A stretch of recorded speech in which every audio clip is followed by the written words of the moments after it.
Hello friends, स्वागत है आप सभी का। आज हम पानी पूरी बनाते बनाते भीम की कहानी करेंगे। तो चलिए स्टार्ट करते हैं। महाबली भीम कुंती और पांडु के दूसरे पुत्र थे। इन्हें कुंती ने वायुदेव का आह्वान करके प्राप्त किया था। भीम बचपन से ही बहुत बलशाली थे। उनका शरीर एक शिला के समान कठोर था। एक बार कुंती उन्हें गोद में लेकर बैठी थी, तभी उन्हें पास से एक सिंह की गर्जना सुनाई दी। इससे वह चौंक उठ गई और बालक चट्टान पर गिर पड़ा। उनके गिरने से चट्टान ही टूट गई। भीम को पांडु ने अपने ज्येष्ठ पुत्र युधिष्ठिर की रक्षा के लिए मांगा था। भीम सदैव अपने परिवार के रक्षक बने रहे। युधिष्ठिर का साथ उन्होंने अपने जीवन के अंतिम श्वास तक नहीं छोड़ा। महाबली भीम स्वभाव से ही चंचल, शरारती और मन में जो हो साफ साफ बात करने वाले थे।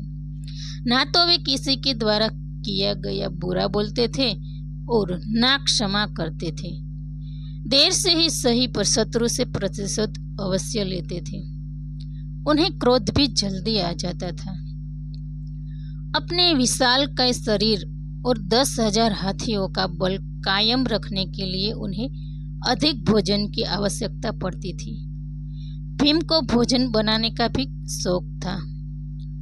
भीम का पेट बड़ा होने के कारण उनको विक्रोदर भी कहते थे। पांडवों का हस्तिनापुर आने से दुर्योधन उनसे ईर्ष्या रखने लगे थे। भीम हर प्रतिस्पर्धा में उन्हें परास्त कर देते थे। वो अपने भाइयों की उनसे रक्षा भी करते थे। दुर्योधन, शकुनी और कर्ण ने मिलकर कई बार भीम और पांडवों को मारने की कोशिश की थी। दुर्योधन की हर समस्या का एक ही रामबाण इलाज था कि भीम का वध, क्योंकि अपने और हस्तिनापुर के सिंहासन के बीच मात्र भीम को एक अड़चन के रूप में देखता था। उसे लगता था कि यदि भीम का वध कर दिया गया तो अन्य सभी से विजय प्राप्त कर लेगा। अर्जुन पर उसका ध्यान द्रोणाचार्य के आने के बाद गया। लाक्षागृह की आग से भीम ने अपने भाइयों और माता कुंती को अपने शरीर पर उठाकर शीघ्रातिशीघ्र उस जगह से निकालकर दूर ले गए थे। वनवास के दरमियान एक बार रात को सोते हुए भीम पर राक्षस हिडिम की बहन हिडिम्बा भीम पर मोहित हो गई।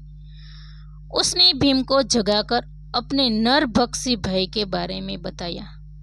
भीम और हिडिम का युद्ध हुआ। इसके बाद हिडिम्बा ने कुंती से भीम के साथ विवाह का प्रस्ताव रखा। मां कुंती की आज्ञा से भीम ने हिडिम्बा का साथ स्वीकार किया। अपने पुत्र घटोत्कच के जन्म के बाद हिडिम्बा आकाश मार्ग से अपने लोक में चली गई। द्रौपदी और भीम के पुत्र का नाम सुषुम था। भीम का विवाह काशी की राजकुमारी बलंधरा से भी हुआ था। भीम और बलंधरा के पुत्र का नाम सर्वांग था। भीम ने भरी सभा में द्रौपदी का अपमान के बाद प्रण लिया था कि वो दुशासन का हाथ उखाड़ देंगे। जिसने द्रौपदी के केश को छुआ और उसकी छाती चीरकर उसका रक्त पिएंगे। उन्होंने दुर्योधन की जांघ तोड़ने का भी प्रण किया था, जो उसने द्रौपदी को दिखाई थी। उन्होंने सभी कौरवों का वध करने की घोषणा की थी। उन्होंने सहदेव को मशाल लाने को कहा था, जिससे वो युधिष्ठिर का हाथ जला सके, जिन्होंने द्रौपदी को दांव पे लगाया था। भीम का प्रिय अस्त्र उनकी गदा थी, जो साधारण गदा की तुलना में बहुत भारी थी। उन्होंने गदा युद्ध का शिक्षण बलराम से लिया था।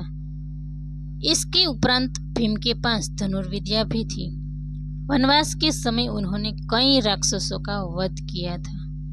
भीम को एक बार वन में हनुमान जी से भेंट हुई थी।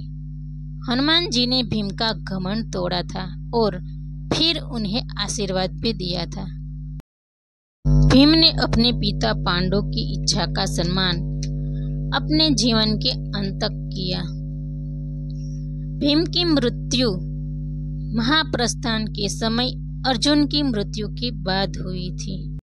तो फ्रेंड्स, वीडियो पसंद आया हो तो लाइक शेयर और सब्सक्राइब कीजिए। Thank you for watching.